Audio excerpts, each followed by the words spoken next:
It's a lot of work making a video a week, but it really helps me structure my training, and I'll get back to that in a minute. I just wanted to point out how beautiful this weather is, and that's why I'm outdoors doing this intro for the video. I could have done it indoors, which would have made better audio, but this is just so amazing, and it's just days like these that make me get through winter. We're having the most awesome winter. This kind of weather is not usual here, but I'm enjoying every day with sun and nice temperatures. About structuring my training, I find that every week it gets harder and harder.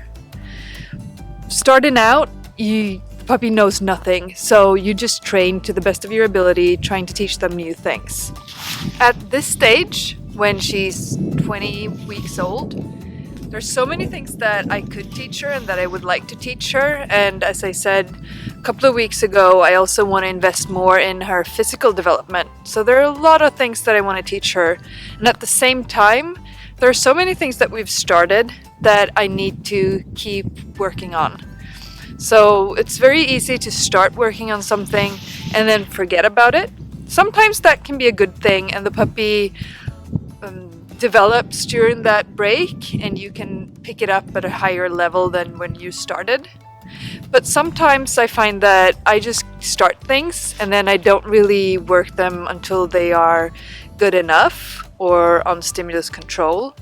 So a lot of the things that we've done for this past week is actually working on things that she already knows, like her stand to down, down to stand, sit to stand, stand to sit, and sit up.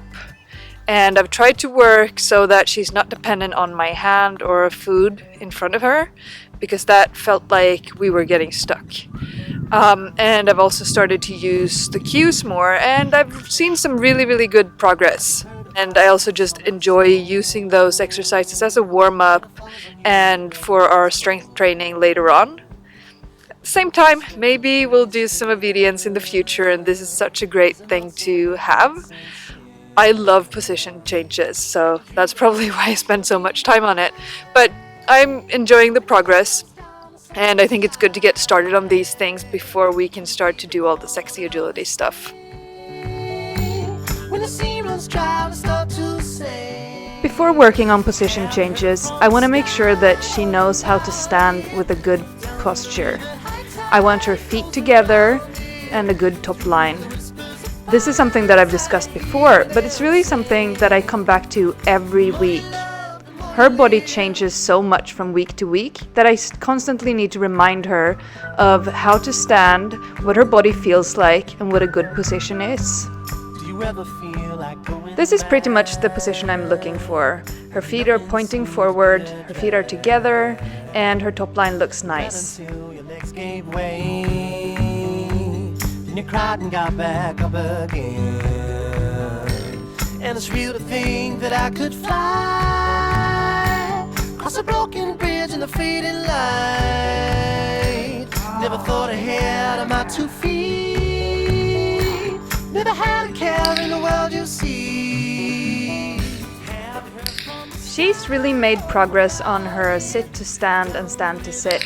She used to be very reliant on my hand being right in front of her nose, but we worked through that, and now she can do it with me standing up or with me keeping my hands to the sides.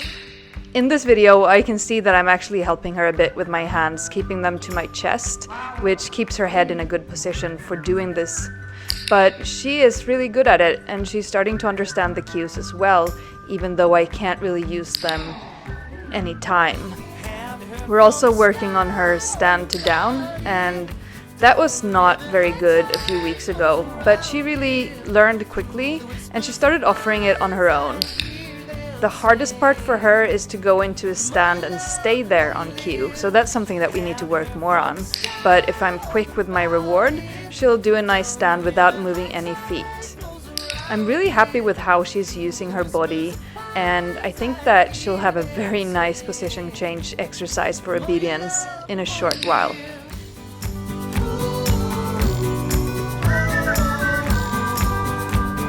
The more you love, the more you live.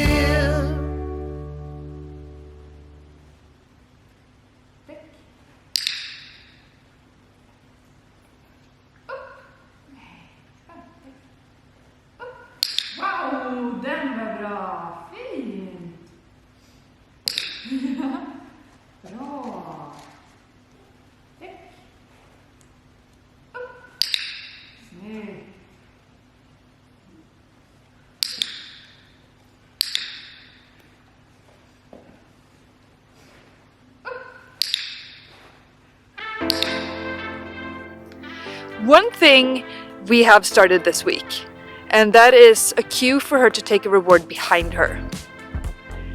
I've just called this prego, which is Italian, and I was just out of words 6 years ago when I wanted to have a specific word for this, and I was in Italy, so I picked that word. And I think it's really helpful to have a cue for the dog to take something behind them, especially if you want to do obedience, because you can play around with that so much for your recall with stops. But just for any dog, I think it's really helpful. It can help your start lines. It can just open the dog up for different words and possibilities. So I was excited to start this, and she caught on so quickly. I haven't done it before. I probably tried it once or twice, just 2 repetitions when she was younger, and she didn't really get it. So I skipped that and waited until now, and she was definitely ready to do it now. And it helps that she's got some kind of self-control and a weight, although we need to work more on her weights. They are not as good as they should be. So I started just holding her, placing a toy behind her, and then adding the cue before I let go of her, because I knew she would spin back and get it.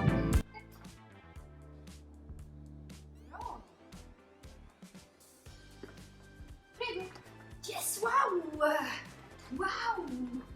Super! Super! Wow!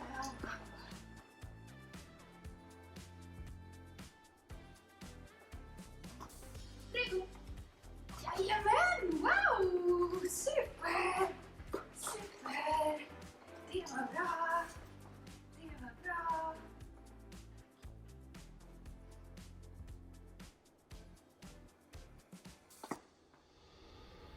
Prego!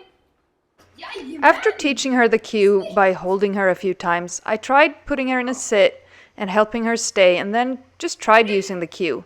And since she's very motivated to get the toy, she had no problems understanding this. Wow!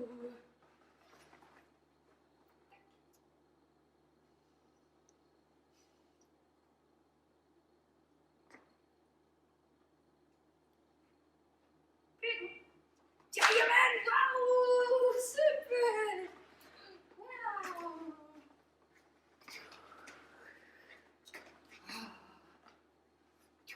Wow! Kanon!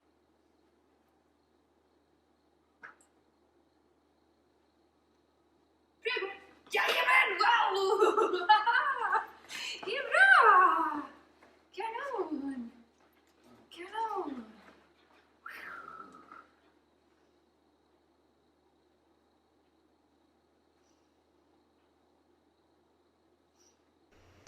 In this repetition, I tried using some other cues before sending her to the toy, and that went well as well. Sit. Prego! Jajamän! Woohoo! Superbra! Sit. Prego! Ja!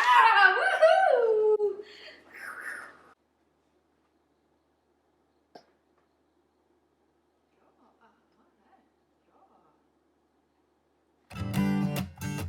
Prego! Jajamän! Wow! We spent the weekend away again and tried training in a new arena. This was during lunch when there were a lot of people and dogs around, but she was still very good at focusing on her work. Wow! Wow!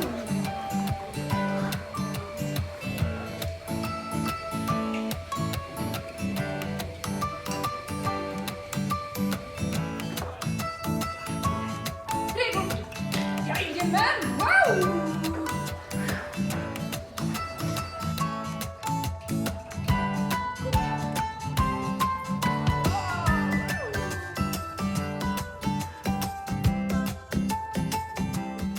This was a session from the morning before the seminar, when everybody was getting ready and coming in the door, and I was really impressed with how nicely she kept working, even though things were happening in the arena and she hadn't seen all these people before.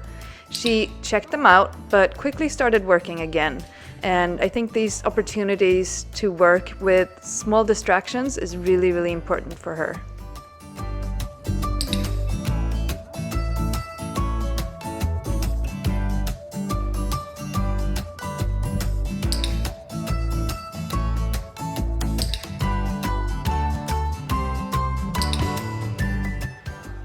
One of the hardest things for her is to work when other dogs come really close. She has some resource guarding tendencies. It's not bad, but she might even growl a little bit and she'll get really sticky on my hand and on the treats and she wants them all for herself. So this was a very interesting and good opportunity for her to train. And just look at Siv and how cute she is mimicking what Spam is doing. In the arena at home, we've worked some more on bed games. She's still offering the behavior, so I haven't put a cue to it, but she is very enthusiastic about going to her bed, and I love that I can bring the bed and use it in different environments. She has a hard time waiting when I get the toy out. She's very enthusiastic about the toy, and she's very optimistic, but we're making progress, and I love how quickly she recovers and tries again after a mistake.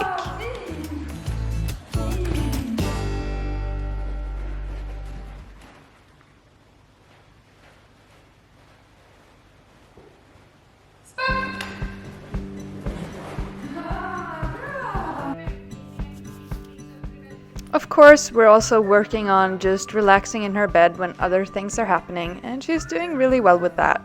Have you heard about summer snow? When it falls on you, your blood runs cold. But don't you sweat your pretty skin, 'cause it melts away for it sinks in. And dream about this very night. Thanks for watching this week. We're in week 21 now, and we're working on her 2-on 2-off behavior for her seesaw. So that's something new and agility related that we have started working on. So I'm excited to show that to you next week.